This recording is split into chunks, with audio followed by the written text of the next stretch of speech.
Oh baby, oh baby. Welcome into another video by yours truly, Hunter Sands. What's up, man? Shooting the shit with Sands is back again with another fantasy video.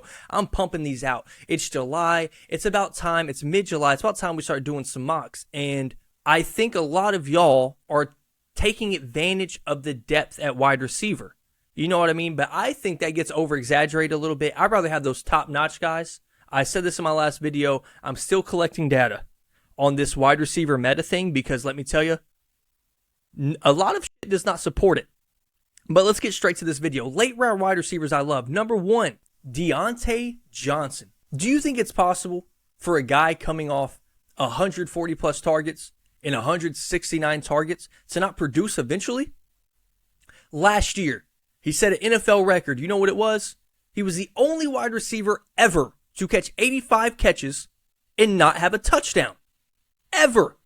If you give Diontae Johnson 5 touchdowns, 5, that's one almost every 4 weeks. You're looking at Michael Pittman Jr., wide receiver 23. If he just gets 5 touchdowns, and that's in half-point PPR, his targets over the last 3 seasons, 460. Stephon Diggs' targets over the last 3 seasons, 486. Devontae Adams' targets over the last 3 seasons, 498. Tyreek Hill's targets over the last 3 seasons, 464. He's right in that class with them. I'm not saying he's going to be a top 5 wide receiver. I'm just saying to think that he's going down there with Tyler Lockett, Brandon Ayuk, who is a 4th option in an offense. The Bucs wide receivers, who I don't think can produce this year because of Baker Mayfield, and I'm a Bucs fan. That's who he's going with? That is incredible value, mostly with the jump that I think Kenny Pickett will take this offseason. And I know what you're saying, George Pickens. He had 84 targets and 5 touchdowns last year, and he's going to grow into an option for them. I just think Diontae Johnson is that guy. And even as a wide receiver too, if you think George Pickens is going to overtake him, he's still going to get his targets like I said before. With the 40-year-old Ben Roethlisberger, he got 170. And I know with how they were doing the quick throws and dump-offs with Ben Roethlisberger, you're a little timid for the big plays. Kenny Pickett is going to chunk that shit downfield, man. He's going to heave it. So go get you Diontae Johnson at his ADP in the 6th or 7th round, which is crazy. Number 2, let's get the hottest name out. A rookie wide receiver you can draft, Zay Flowers. He's going wide receiver 50. Why would you want to draft Zay Flowers? This is why. Look at the outside. Rashad Bateman was at injury risk coming out of college. And then he came into the NFL, and what happened? And when he's out there, he is a playable flex, and some weeks he will be a wide receiver too. When he's playable. The other guy, Odell Beckham, do I have to go through the laundry list? Do you really want me to? Because I'm not going to. And I know what you're saying, Mark Andrews. Now on the field, in the numbers, the targets, they all tell you what? Weeks 1 through 12, Mark Andrews, tight end 2. But let's not forget what position we are talking about. Tight end 2 averaged 11 points per week. Tight end 1 is Travis Kelce. He averages 18 points a week, guys. Tight ends aren't taking away what you think they are. They're not taking away as much as you think they are. And I know they got a good offensive coordinator, which I will talk about in a second. And let's not forget, we look at Travis Kelce as this model of consistency at the tight end position for health, for numbers, for everything. And I know Mark Andrews is only 27 years of age. Let's not forget what happens to people like Darren Waller, a top 3 tight end, unanimously every year. George Kittle, a top 3 tight end, unanimously every year. And then Rob Gronkowski, one of the greatest ever. When tight ends' bodies start to break down, guys, they break down quite quickly. So don't forget that part. I'm just letting you know, you have the chance to have a wide receiver 1 in his offense, not a ranking as in he's going to be wide receiver 10. A number 1 option in his offense with whatever you want to say about Lamar Jackson. He is an amazing quarterback. Talk about his playoff play. Are we looking at playoff play? Are we rating that in fantasy? I don't think so. Say whatever you will about him. He's the youngest MVP in NFL history. Yes, his deep throw accuracy has gotten worse. but I am not relying on him to throw deep and be accurate with that weird offense Greg Roman was running when everybody's running option routes. Okay, cool. Well, they went and got a new offensive coordinator, Todd Monken. Hold my hand. Walk with me a little bit, okay? Last time he was in the NFL, Cleveland Browns. Who were the leading target getters?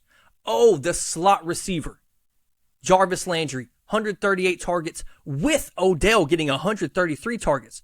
138 targets, over 80 catches, over 1,100 yards, 6 touchdowns. Before that, where was he? Tampa Bay. I'm a fan. I remember. Y'all may not know who Adam Humphries is. But in Todd Monken's offense, he was a somebody. 80 catches, almost 900 yards. Then the same year, the emergence of a rookie, Chris Godwin, in the slot. No? 900 yards, 7 touchdowns. That's what we're looking at here. So all I'm saying is you have the potential to get a wide receiver 1 on his respective roster, a number 1 option at wide receiver in the 11th round, the 10th round. What's the worst that could happen? You end up going all RB and then you're playing this guy in the flex. So draft Zay Flowers in that 10th, 11th round. Number 3, Romeo Doubs from Green Bay. Offseason reports, Jordan Love, his go-to guy, Romeo Doubs, had every 2-minute drill with Romeo Doubs. He's throwing to him 4-5 times in a 2-minute drill. And let's not just push to the side that who was the guy that Aaron Rodgers really trusted the most and bigged up, gassed up in press conferences? Romeo Doubs. That can't be just put to the side when a all-time legendary quarterback looks at this rookie who is not the guy like Christian Watson who was drafted in the first round and goes, that's my guy.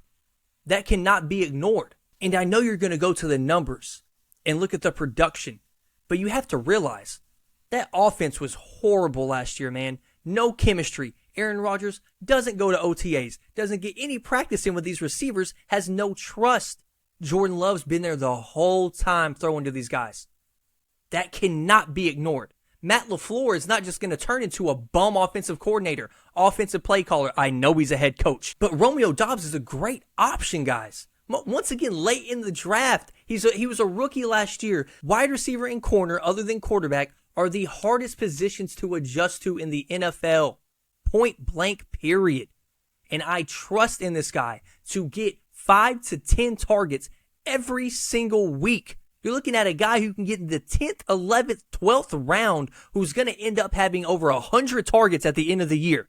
I'm all in on Romeo Doubs late in draft, stash on the bench, and see what he does. Number 4, a guy that, listen, I know it's a roll of the dice, but you're getting him in the 10th, 11th, 12th round. Elijah Moore. And I know you're going to go to last year and look at the numbers. Did you trust any of those wide receivers? I know Garrett Wilson was amazing when Mike White was in, but did you really trust any Jets? Like Tyler Conklin had his weeks. Garrett Wilson was balling when he had his weeks, and I am all in on Garrett Wilson. I think he's amazing. I'm just saying you didn't trust that offense in general. There were multiple weeks where they were not even scoring touchdowns, not getting in the red zone. They were losing games 13-3, 10-3. That's what you were looking at, a terrible offense. And now I know your counterpoint to that is it getting that much better in Cleveland? Guys, you can judge Deshaun Watson all you want, and I'm not talking about personal character. You should definitely be judging his personal character, okay? I'm talking about on the field, man. 2-year layoff. Didn't get to practice with his team. Went from a dome to a tundra. Judge him all you want. I don't think a guy goes from a generational talent to a bum. That's not in my heart. I can't see that. So I think there's going to be improvement at the quarterback position. I think he's going to get an opportunity to get the ball. He averaged 1 yard per route ran last year. 1 yard per route ran. No target share. No nothing. Didn't get the opportunity to show his talent. And last year, he was on everybody's sleeper list. You took him last year because you watched all the YouTube videos. You read all your articles. I love it. I try to stick with my own mind. I just look up articles for statistics, if that makes sense. He's on my sleeper list this year. He's on those late round guys I love. and go look at the twos that are beside Amari Cooper. And I love wide receiver twos next to great route runners. Because for some reason, great route runners, which are usually elite wide receivers, always seem to let their number two go off. CeeDee Lamb, what'd he do with Amari Cooper? Go back to Michael Crabtree. He made him worth drafting on the Ravens the next year. Go look at Michael Gallup. Go look at Donovan Peoples-Jones and how he benefited last year. I don't think that's a coincidence. I think you're looking at a guy who's going to get a lot more opportunity, and you're going, well, you just brought up Donovan Peoples-Jones, and look at what David Njoku did. Guys, I know you sat there and were freaking out about David Njoku because the tight end position last year was horrific. Horrific. So you're popping off about a guy with 4 touchdowns and not even 60 catches, man. That's all I'm saying. I think he's going to have opportunity. And if the opportunity comes and he doesn't produce, guess what? He's on your bench. And if the 11th round guy is starting for you, I hate to tell you, man, your team's screwed anyways. Number 5. A guy going in the 7th or 8th round in most drafts, to me, has some of the highest potential upside that you're going to draft as a flex wide receiver 3. Courtland Sutton. And I know the guys that have drafted this guy in previous years, you're out on him. He's the guy that has scarred you. He is a guy that has scarred millions of fantasy players out there. But let's come back to the real world, right? We go after data. We don't go from our soul and our heart. Oh, we don't make decisions like that in fantasy. You can't. You just can't, okay? So let's go through this data. This is the good with Courtland Sutton. 11th in deep targets. Top 25 in red zone targets for an offense. How often did you see the damn Broncos in the red zone? I didn't see it often, but he was getting targets down there, no? Then Sean Payton goes in, and I have more data on Courtland Sutton. Sean Payton comes in, 16 years coaching, 10 top 10 offenses. He had Drew Brees. Okay, if that's your argument, stick with that. I don't care. 7 top 5 scoring offenses. He had Drew Brees. Fine. You can keep that argument. Do you think Russell Wilson, who is he compared to? Drew Brees. And I'm not saying he's Drew Brees. I'm just saying that's who he's been compared to his whole career. But I trust in Russell Wilson. I was a guy who, at the beginning of his career, because it's a fact, he was carried by that defense. He then showed us, he can be a great quarterback and statistically be a great quarterback. Yes, the off-script stuff has kind of diminished, but that may come back with Sean Payton. You never know. The other data with Courtland Sutton, out of all his targets, 72% were catchable. That's 71st in the NFL. He was 16th in total route win rate. He was 12th in open rate. This guy's open. It just seems like that offense couldn't get it together with a first-year head coach, a quarterback in a new environment, not really being comfortable with his receivers yet. That's what I put that on. I don't put that on the talent of the roster, because what did we project for the Broncos last year? High ceiling. I think that comes in this year. And even being 50th in yards per route, 65th in fantasy points per route run. This guy still had a 23% target share, which is top 25. And you can get this guy in the 7th round. I personally would take Courtland Sutton as my wide receiver 4 or my flex play, because I don't have kickers in my fantasy leagues. And if you do, man, newsflash, you're in a bum league. I'll have the fantasy guide come out after this video. All I'm saying is Courtland Sutton in the 7th to 8th round is a great value buy with high upside. And you can stash him on your bench or have him in your flex. Thank you guys for watching this video. Once again, if you love my content, go check out the channel. All right, that's all you have to do. Give me a like, give me a comment, subscribe, all that stuff.